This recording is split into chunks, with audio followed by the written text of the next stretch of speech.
हाल ही में एक controversy erupt हुई है जिसमें इशू ये है कि judiciary can not direct president of India, कि जुडिशरी न्यायपालिका भारत के राष्ट्रपति को डायरेक्ट नहीं कर सकती कि वो कोई भी निर्णय समय बाउंड टाइम बाउंड मैनर में ले। अब भारत का एक लिखित संविधान है, लोकतांत्रिक देश है। संविधान की शुरुआत होती है we the people of India से, हम भारत के लोग। We the people of India का मतलब, हम भारत के लोगों का मतलब कि हम भारत के सब लोग बराबर हैं, सबका बराबर का दर्जा है, कोई ऊंचा नहीं, कोई नीचा नहीं, कोई बड़ा नहीं, कोई छोटा नहीं। सबके पास वोट की इक्वल पावर है, जो भी 18 साल से ऊपर है उनके पास इक्वल पावर है। तो सारी की सारी देश की पावर की जो ओरिजिन है वो वोटों से होता है, नागरिकों से होता है। और वो वोट किसी भी इंसान को किसी भी पद के लिए चुने, चाहे वो राष्ट्रपति का पद हो, चाहे प्रधानमंत्री जी का पद हो, चाहे मुख्यमंत्री जी का पद हो, पावर कहाँ से आ रही है? लोगों से, मतदाताओं से आ रही है। मतदाता देश के नागरिक हैं।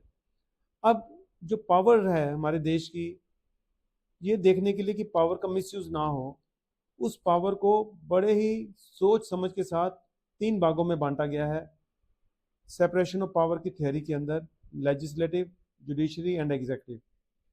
अब जो एग्जीक्यूटिव पावर है और जो लेजिस्लेटिव पावर है, हमारे देश में फ्यूजन है। जिनको हम लेजिस्लेटर चुनते हैं, एमएलए मेंबर पार्लियामेंट चुनते हैं, वही लोग आगे चल के मंत्री भी बन जाते हैं। तो एग्जीक्यूशन की पावर भी उनके पास आती है, अनलाइक अमेरिका जहाँ पर कंप्लीट सेपरेशन ऑफ पावर है। जो लेजिस्लेटर है वो एग्जीक्यूटिव का हिस्सा बन ही नहीं सकते हैं। तो ऐसे में जब फ्यूजन ऑफ पावर है कि लेजिस्लेटर भी वो हैं, एग्जीक्यूटिव भी वो हैं, तो आम जनता जो नुमाइंदों को चुनती है, लेजिस्लेटर बनाती है, उनके पास पावर क्या है? 5 साल में एक बार वोट डालने की, एक बार अपने नुमाइंदे को चुनने की। एक बार एमएलए बन गया, एक बार मेंबर पार्लियामेंट बन गया, उसको रिकॉल करने का कोई प्रोविजन नहीं है। अब अगर मेंबर पार्लियामेंट या एमएलए कोई गलत काम करे तो आम जनता के पास कोई ताकत नहीं है उसके खिलाफ उसको वापस बुलाने की। ऐसे में जितने भी लोग हमारी पोस्टों पे चुने गए हैं, चाहे राष्ट्रपति जी हो, चाहे प्रधानमंत्री जी हो, चाहे मुख्यमंत्री जी हो, चाहे कोई भी मंत्री हो, उनके ऊपर चेक का सिस्टम क्या है? पावर आम लोगों के पास तो 5 साल में एक बार वोट की आएगी, तब वो डिसाइड करेंगे कि इसको वापस वोट डालनी है कि नहीं डालनी। लेकिन during the course of 5 years क्या चेक होगा? तो जुडिशरी एक पावर का हिस्सा बनता है जो लोगों के ऊपर चेक रख सकता है, किसी भी गलत काम के लिए क्वेश्चनिंग कर सकता है। आर्टिकल 142 जिसकी जो चर्चा का हिस्सा है, जिसके अंदर जुडिशरी किसी को भी डायरेक्ट कर सकती है और इंश्योर कर सकती है कि उसके ऑर्डर की कंप्लायंस हो।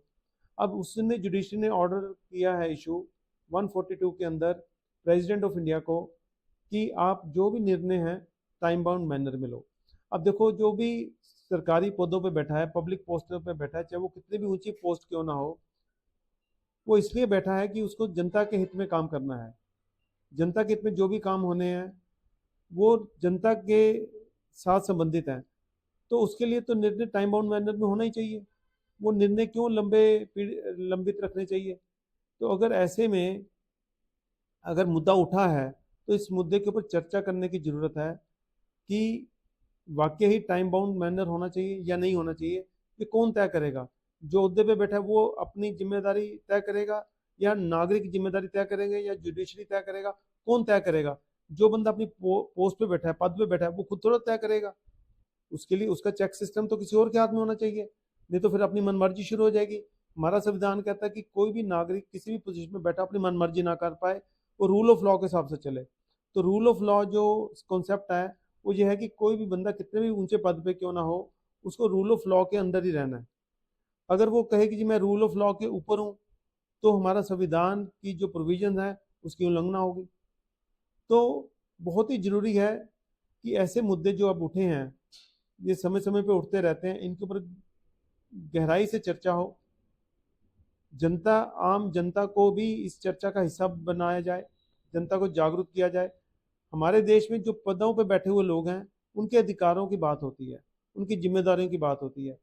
लेकिन जो लोग गरीब हैं, 75 सालों से गरीबी की मार झेल रहे हैं, झुग्गी झोंपड़ियों में रह रहे हैं, बच्चे मजबूर हो रहे हैं कचरा उठाने में गुजारा करने के लिए, उनके अधिकारों की बात नहीं होती है।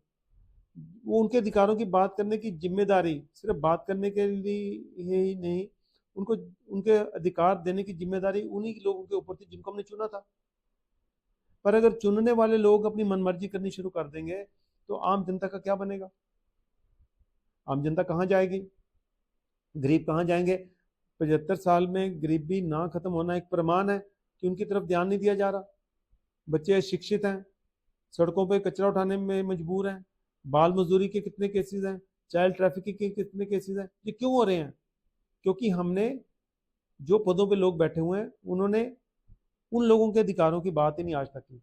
तो ये बहुत उचित समय है हर नागरिक को जागरूक होने का, देश के प्रति, देश के लोगों के प्रति।